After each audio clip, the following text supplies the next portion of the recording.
And I want to talk about that class of those viral vector vaccines where we are seeing that clotting problem, because we are seeing the same thing overseas in the AstraZeneca jab.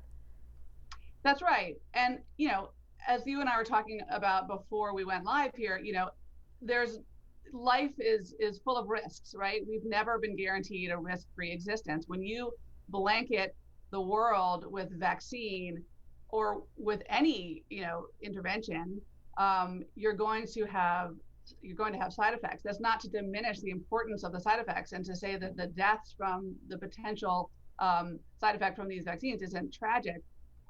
But not doing something also has incredible consequences. Not giving vaccines to, for example, to our allies in India, or to people who are suffering in Michigan, for example, to not do something is also dangerous, given the fact that we are only as safe as our fellow Americans and our fellow people around the globe. So this is a very, very complex decision to be made. It's not simple. So it would be irresponsible for me to say, oh, what's the big deal? There are a couple blood clots, move on. I mean, we need to take these things seriously, but we also need to put it in context of what we need as a population, to move forward and to really, really crush this pandemic.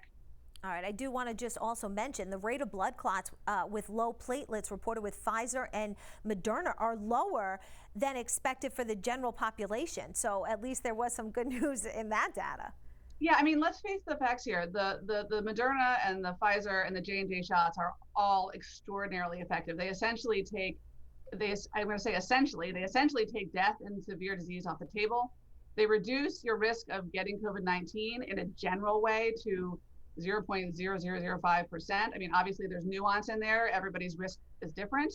And they reduce transmission. They take the risk of transmitting the virus to other people way down. They're also powerful against all of the variants. And that's also important to note, because sometimes you see these new variants pop up and it seems scary, but they are working against that.